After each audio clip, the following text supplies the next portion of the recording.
But what I wanted to talk about was this attack on Tucker Carlson and his home and his wife and his family. Antifa, ladies and gentlemen, is not some peaceful protest group. It's not some civil rights organization. This is a violent organization.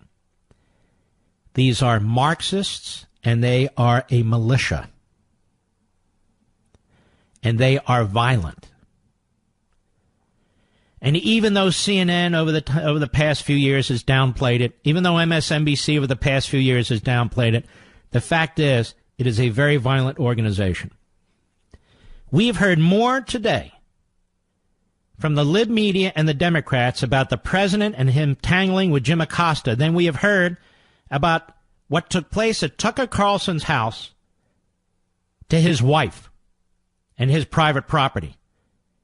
Tell me, what did Chuck Schumer say about it today? Nothing.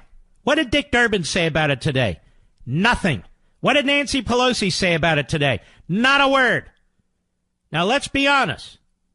Antifa is born of the radical left of the Democrat Party. That's right, I said it, because it's true.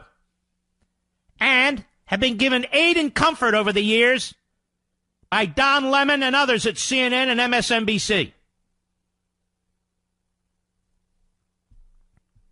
Haven't they? It's enormously dangerous out there. Enormously dangerous. And I can tell you my own experience, it's enormously dangerous out there. This group, Antifa, is a domestic terrorist organization as far as I'm concerned. It should be on the FBI list.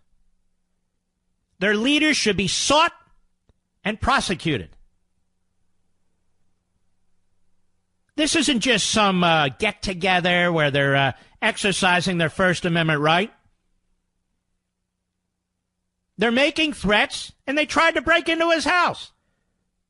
They pounded against his front door, an oak door. I mean, you got to hit that damn thing pretty darn hard. That's not freedom of speech. That's not freedom of association. Now, I noticed Stephen Colbert was out there saying this is very, very bad, creating these monsters and so forth. And yet he has helped create these monsters. Day in and day out. It's not comedy that he spews, it's hate that he spews. This is the consequence of these kinds of attitudes, of the Maxine Waters out there. And I'm concerned it's only going to get worse now. Look at the way the Democrats are talking in the House of Representatives. They talk like old Soviet Stalinists. Well, we're going to discuss tax returns. You know what? Let's go back to this Joe Scarborough. That audio. I forget the number, Mr. Producer. You have it there. I want you to listen to this guy. Now tell me, if you're Antifa, if you're a violent mob, if you're an evil person, a diabolical person, or if you're mentally ill, and you listen to what Joe Scarborough just said, tell me what kind of impact it would have. Go ahead. Let's take this, though, to the next step, which is your Mueller.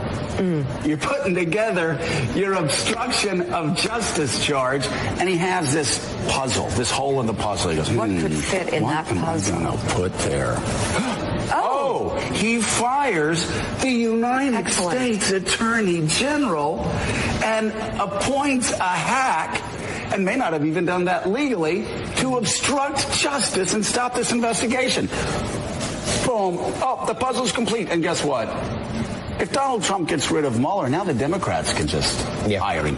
He can now work for the House of Representatives. And if they want to send all the information, which they're going to, they're going to send to the states. He thinks he's going to stop his children if they've done something wrong from going to jail. They'll just be in state jail instead of the federal penitentiary. And here's the other difference to bring the conversation full circle as of... Oh, by the way, no pardoning if any of these people are sent to state jails. He's rooting. First of all, he lies about the legality of the appointment of the acting attorney general. He lies about obstruction involving removing the attorney general. Nothing's been done as a consequence of that. Then he brings his kids into it, the president's kids into it, and charge, and they do state time, and his kids can't receive a pardon. This is a very sick man, Joe Scarborough. Very sick man. And yet MSNBC, a.k.a. NBC, a.k.a. Comcast, they have him on the air purposely. Just like Time Warner has Jim Acosta on the air purposely. These large corporations can reach into the presidency, can reach into a press conference and disrupt them. Or they can urge the total, complete annihilation of the Trump family with prison sentences for his kids and so forth and so on. Under the banner of free speech, of course.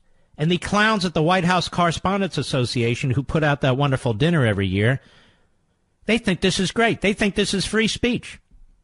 Franklin Roosevelt used to go after the publishers. He used to go after the owners of the radio companies and the nascent TV companies. He would go after them. I mean, legally, go after them. Illegally, actually, but you understand, using the law to try and pressure them. None of that's been done here. You look at the contempt. Look how they treat this guy.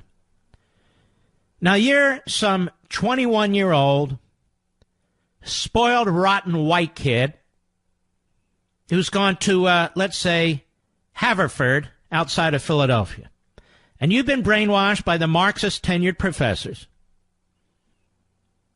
And now you can fulfill yourself by joining a militia, by learning how to fight, how to hurt people, for a righteous cause, of course. Paradise. Utopia. And the only thing that stands in the way is Trump. The only thing that stands in the way is conservative talk radio. The only thing that stands in the way is Fox and Fox hosts and certain Republicans. Ted Cruz. And so, what do? You go to their houses. You track them down at restaurants. You beat on their doors. You spray paint their driveways. You chant. You scare their family. You scare their wives. Don Lemon sits there, says almost nothing. And if he says something, it's tepid. Because the enemy, you see, is the president and anybody who dares to speak out and support any of his policies. You listen to CNN and MSNBC over a course of a few weeks, and you hear the president is Hitler, that he's a white supremacist. You get these from official news outlets. They have actual passes to go into the White House to press conferences.